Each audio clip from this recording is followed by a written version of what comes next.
All right. So let's see if I got your question. In Acts chapter 5, Ananias and Sapphira, they sin, are killed. Wow, okay, what's with that? Was Peter out of line? Was that something where that situation wasn't necessarily, God saying, yes, this is good, do that. But it's just telling. Okay, often in the Bible, we have this difference that some people just don't seem to get. There's what's descriptive. It's just explaining what happened. It's not saying good or bad. It's just telling you what happened. And then there's what's prescriptive, where it says, this is good, this is right, behave this way. Two different things. So is Acts chapter 5 just describing what happened, and it's not condoning, it's just telling you? Because the Bible tells us real life, warts and all. Or is it prescriptive? Is it something that God is condoning, is good with? Let's read. So what's going on is the church is all together. People are selling land, and you're like, okay, to helping each other out and whatever. They're selling possessions. And so it says those having land sold it and brought the money and laid it at the apostles' feet. Acts chapter 5. But a certain man named Ananias with Sapphira his wife sold a possession. But he kept back part of the proceeds, his wife also being aware of it, and brought a certain part and laid it at the apostles' feet. But Peter said, Ananias, why has Satan filled your heart to lie to the Holy Spirit and keep back part of the price of the land for yourself? While it remained, was it not your own? And after it was sold, was it not in your own control? Why have you conceived this thing in your heart that you have not lied to men, but to God? Verse 5, then Ananias, hearing these words, fell down and breathed his last. So great fear came upon all those who heard these things. And the young men arose and wrapped him up and carried him out. And then now his wife comes in, and Peter said to her, tell me whether you sold the land for so much. And she said, yes, for so much. And then Peter said to her, how is it that you have agreed together to test the Spirit of the Lord? Look, at the feet of those who buried your husband are at the door, and they will carry you out. Then immediately she fell down at his feet and breathed her last. I think this might be two different cases, because Ananias, I don't hear the same. I don't hear Peter saying something that's indicative of, oh, you're going to die. Right. With Ananias, but he does with Sapphira. So I have my own questions about that now. Yeah. Well, so one thing that you'll notice. It does not seem to me that Peter is the active agent. He's not declaring it. It's not like he has been imbued with power by God and he's just calling down judgment. He says, you have done this thing and you haven't lied to me. You lied to God. And the guy drops dead. Now, did he drop dead of a heart attack? Did he drop dead? Did the Spirit smite him dead? Was it the hand of God himself? We're not told. Kind of lean towards it was God, because Peter didn't do it. Peter didn't say, therefore you shall die. There was nothing like that. And in the second one, right, with Sapphira, I'm thinking, maybe he's now seen, oh, this is the judgment. And so she comes in and lies again.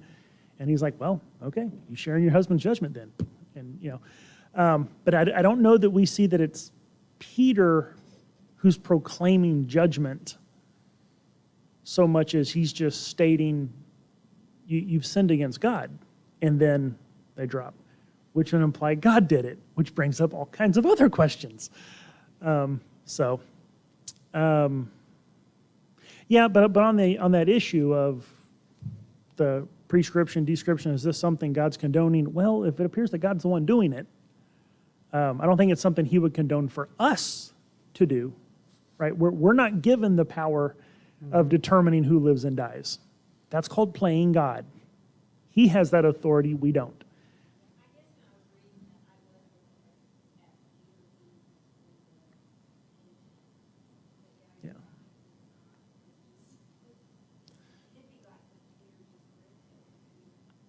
Yeah.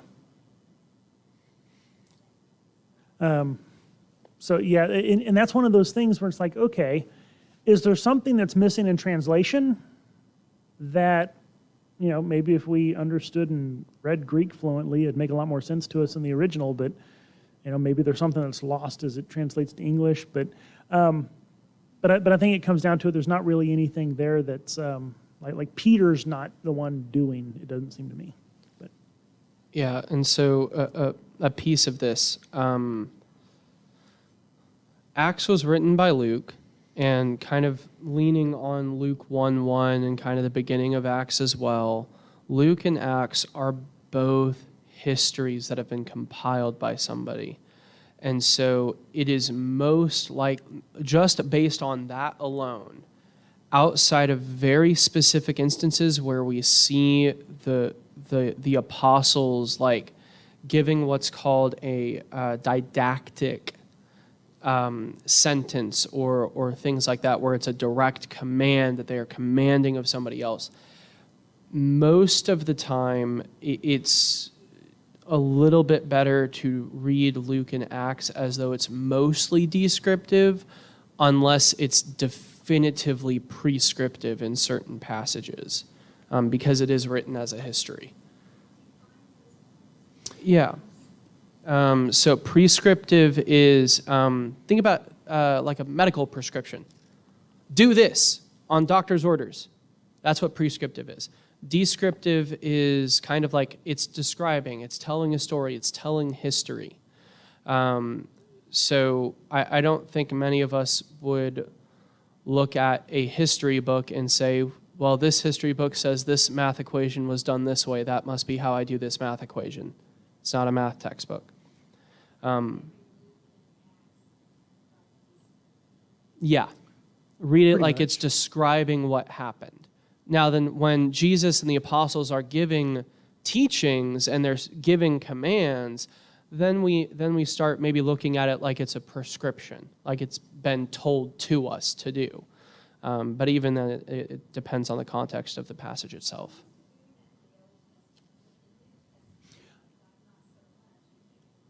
Well, now, with regards to the New Testament, Old Testament, a lot of the Old Testament is narrative. There's a lot of descriptive. There's a lot of things that, multiple different genres. The New Testament, you've basically got a small, group of types of things. You have the Gospels, which are narratives. There's a lot of, it's just describing what's happening. But then you have the teachings of Christ, whatever.